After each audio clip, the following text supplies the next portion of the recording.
Nous vous saluons en ce jour.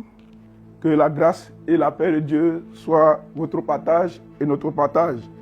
Nous voulons partager une pensée avec vous dans l'évangile selon Marc au chapitre 4 à partir du verset 35.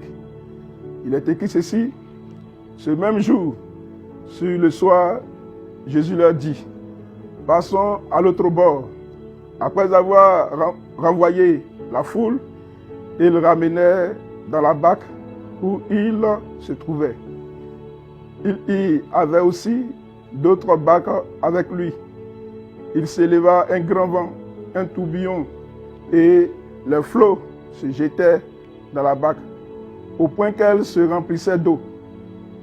Et lui, il dormait à la poupe sur le coussin, et il le réveillait.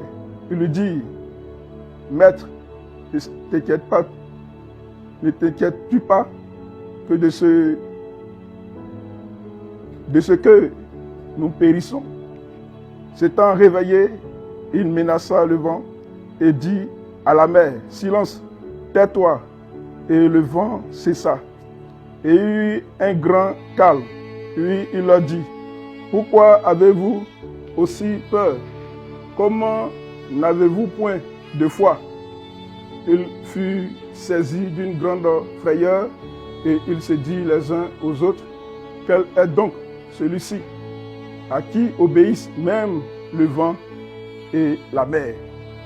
Mes chers frères et sœurs qui m'écoutez ce matin, nous voulons vous bénir, nous voulons rendre gloire à notre Dieu qui nous rassemble pour écouter ce message. Nous voulons que la grâce et la paix de Dieu soient votre partage en écoutant ce message. Ce message nous présente la tempête apaisée et nous parle de notre Seigneur Jésus-Christ en tant que le maître de l'univers. Et la pensée que nous voulons partager avec vous, c'est ceci: Jésus-Christ, l'espoir des désespérés. Notre Seigneur est l'espoir de tous ceux qui sont dans le désespoir. À l'instar des apôtres qui étaient dans la barque avec notre Seigneur Jésus-Christ. Oui, lorsque la tempête, lorsque la mer était en mouvement, lorsque l'eau et le vent soufflaient, oui, les disciples étaient dans le désespoir. Ils étaient désespérés au point qu'ils ont réveillé Jésus pour lui dire qu'ils sont en train de périr. Et lui, il dormait. Mais le Seigneur va s'élever et il va calmer la tempête. Oui, nous voulons aussi vous dire que Jésus-Christ, il est l'espoir de tous ceux qui sont désespérés. C'est pour cela que nous voulons le dire en 2 points. C'est-à-dire, qui sont les désespérés et les raisons qui prouvent que Jésus-Christ est l'espoir des désespérés. Jésus est l'espoir de tous ceux qui sont dans le désespoir. Ceux qui sont dans le désespoir, c'est notre monde actuel. Notre monde actuel est dans le désespoir. Oui, parce que nous voyons tout ce qui se passe dans le monde.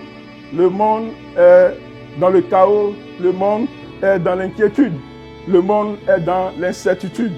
C'est pour cela que nous voulons, au travers de ce message, toi qui m'écoutes, sache que Jésus-Christ est l'espoir qui peut te rendre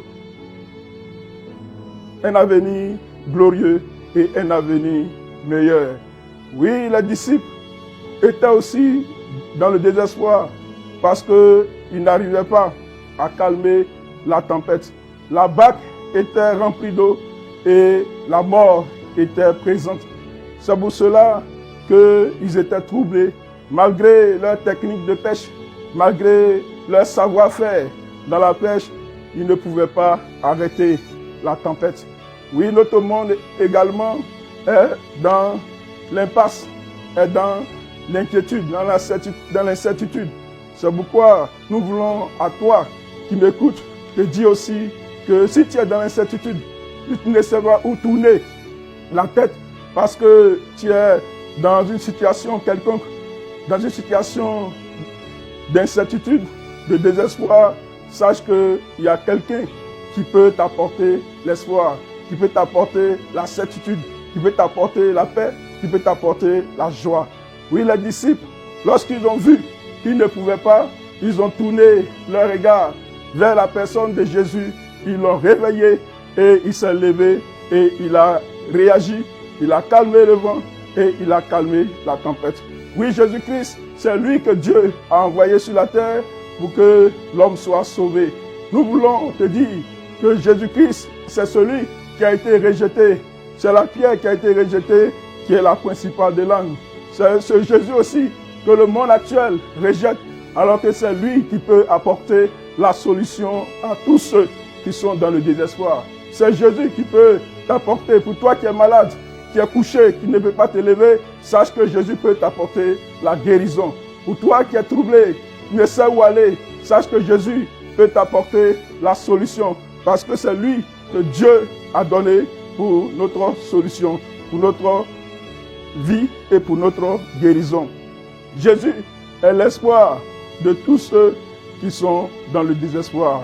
Nous prenons l'image de la femme qui perdait du sang. Quand nous lisons le chapitre 5, la Bible dit qu'une femme perdait du sang et elle est venue auprès de Jésus parce qu'elle avait entendu parler du Seigneur Jésus-Christ et elle est venue toucher le bord de son vêtement.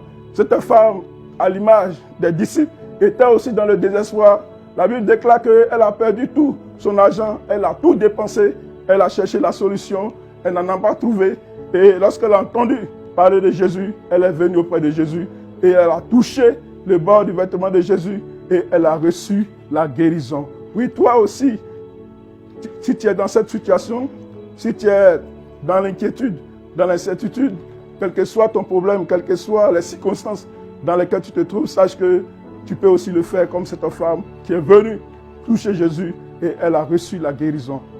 Nous voulons t'inviter à croire que Jésus-Christ est celui-là même qui peut t'apporter la solution. C'est lui qui est le Fils de Dieu, c'est lui qui a été donné, c'est lui qui a donné sa vie à la croix pour que l'homme soit sauvé. Il n'y a pas autre solution ailleurs, il n'y a pas autre espoir ailleurs. L'espoir se trouve en Jésus. C'est en Jésus seul que se trouve l'espoir, que peut se trouver ta guérison, ta délivrance, ta liberté, parce que Jésus-Christ s'est donné à la croix, il est mort et il est ressuscité le troisième jour et il vit éternellement auprès du Père. Oui, Jésus-Christ, c'est lui qui peut t'apporter la guérison. Jésus-Christ, c'est lui qui peut t'apporter la solution. Jésus-Christ, c'est lui qui peut t'apporter la vie. C'est pourquoi nous voulons t'inviter, nous voulons t'encourager à placer ta confiance en Jésus. C'est parce que les apôtres croyaient que Jésus pouvait faire quelque chose. C'est pour cela qu'ils ont tourné leur regard vers Jésus. Nous voulons aussi t'inviter à tourner ton regard vers le Seigneur parce que c'est lui qui peut t'apporter l'espoir. Jésus-Christ, il est l'espoir de tous ceux qui sont dans le désespoir. Oui, ceux qui sont dans le désespoir, certainement tu fais partie de tout cela. Tu es allé de marabout en marabout, de féticheur en féticheur, tu n'as pas trouvé de solution. Tu es allé même voir des prophètes, les bishops. Sache que Jésus-Christ est l'espoir des désespérés. C'est lui qui peut te guérir, c'est lui qui peut te sauver, et c'est lui qui peut te délivrer, c'est lui qui peut te libérer. Nous voulons t'inviter à placer ta confiance en Jésus, parce que sans lui, l'homme ne peut rien. La femme, comme je l'ai dit, elle n'a pas hésité, elle a entendu et elle a cru à cette parole et elle a reçu la guérison, elle a reçu la délivrance, alors que ça fait 12 ans, elle n'a pas bénéficié de cette guérison. Oui, Jésus-Christ, il n'a pas changé, il est toujours le même, il est prêt à t'accueillir, il est prêt à t'apporter l'espoir, il est prêt à t'apporter la vie, il est prêt aussi à t'apporter la guérison. C'est pourquoi crois en lui et tu seras sauvé. Que Dieu te bénisse.